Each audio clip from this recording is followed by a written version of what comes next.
Hello, good morning, good afternoon, and good evening to all my subscribers, viewers, and who are interested to watch this channel. So grateful for all your support, and in return, I am hoping and wishing that you are learning something. So I am feeding you some positive informations that you can implement and put into action sa araw-araw na kaganapan ng inyong pamumuhay. Okay, let's start. Last Saturday, we attended recollections in Fremont, California, not too far from our place, but still part of the Bay Area. After a fruitful and successful event, we visited the old Mission San Jose Church, the same place. Ito yung ito yung old Mission San Jose Church in Fremont, California. It was built June 11, 1719. Napaka it is very old, ano? Yan ang facade, yan ang harapan, the front porch. During those time, I've noticed ang taas ng hagdanan nila, no.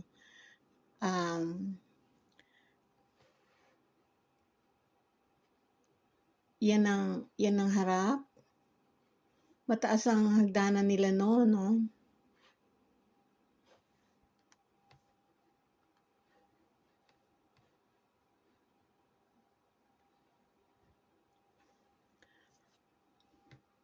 Yan ang, you can just imagine,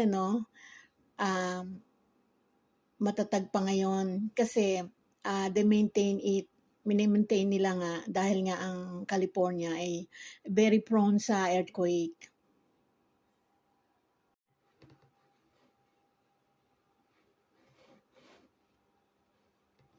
Itong isang to, ito yung gilid ng simbahan. Ayan, inayos na nila yan. Pinalawak nila. Malawak ang kanilang bakuran, pero yung pinakaloob nito parang maliit lang.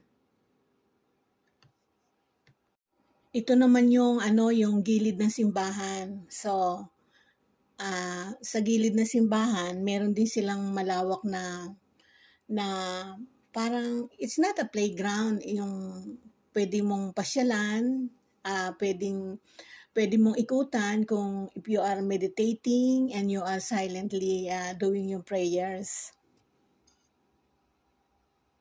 Pero binago na nila yung pathwalk, mga bagong tiles na nakalagay. Nakapaskil dun sa wall yung history niya, yung before, during, and after. At kung gusto nyong malaman ang mga additional information tungkol dito, you can always Google it. Alam nyo naman ngayon, very accessible na ang media pagdating dito sa mga information and knowledge. So, kung gusto ninyo, then you can do it. Guys, sa mga old nila, mga artifacts ang tawag, mga yan luma na, mga 1700 na yan. Ito naman yung yung altar sa side ng simbahan. Nakita ninyo ang pagkakaiba. Ito yung very similar sa panahon ngayon, hindi ba, pagpasok natin sa simbahan, merong mga candles na maliliit. Meron din sila no. At saka nakita nyo, hinaluan nila ng mural painting. Merong mural painting na yung pillars. Actually, yung pillars, hindi talaga pillars yan painting. And during those time, wala pang masyadong maraming construction. Kaya ginamit nila yung mga mural painting that time. See how important yung mga special talent na like music and arts. Talagang napaka-special noong pa ginagamit na nila to. Yung pinaka-inside ng simbahan, napakasimple lang niya at maliit at ang napansin ko, matibay ang mga upuan nila. Nakita ninyo yung environment, yung mural painting is part of the environment. Hindi mga pillars yan, hindi mga columns, kundi mga mural painting. Tulad ng sinabi ko na during those time, hindi pa masyadong marami yung mga construction.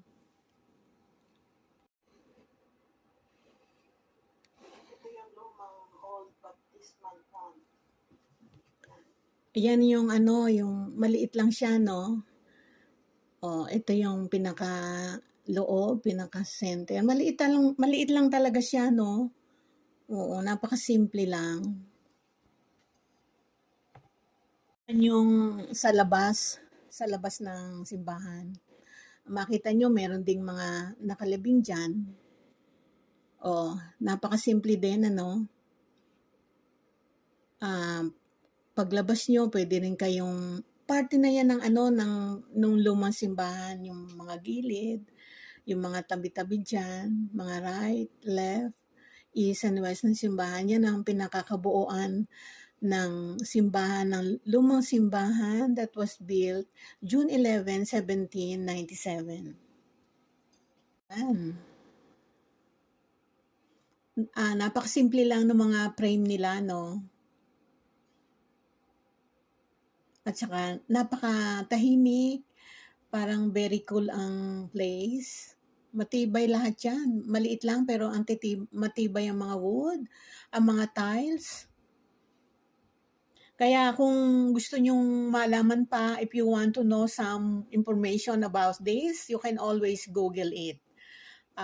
Maganda yung nagkakaroon tayo ng kaalaman sa culture o sa iba-ibang parte ng mundo. Hindi lamang sa Pilipinas. Mas maganda yung marami din tayong nalalaman outside the Philippines. Hindi lang tayo stick doon everything about Philippines. Kasi ang knowledge hindi lang naka-stuck sa Pilipinas eh. Kailangan maging aware din tayo everything about outside the Philippines, hindi ba? So kung gusto nyong malaman yung iba pang mga tungkol dito, mga information about it, you can always Google it. So, ayan. Sana meron kayong natutunan kahit pa paano dito sa aking ipinakita sa aking video. At ang objective ko ay to share kung ano yung meron dito na wala dyan sa Philippines. So, bilang as part of my job, yung as part of my occupation, I want to use my skills on how to inform people about kung ano yung awareness at additional information kung anong meron dito na wala dyan sa atin. So, thank you for watching all my subscribers and viewers too. Kung meron kayong paki-like ninyo at saka kung pwede, write down some positive comments kung nagustuhan ninyo. At kung meron kayong mga tanong, just write it down and then I will give you the answer. Kung meron akong magandang ibibigay na paliwanag, then I will do it. Okay, thank you very much and see you on my next video. Sana meron kayong natutunan at sana you enjoy watching the video kahit pa paano meron akong na-share and contribution para sa inyo. Bye for now. Take care and kapit lang sa Panginoon, ha?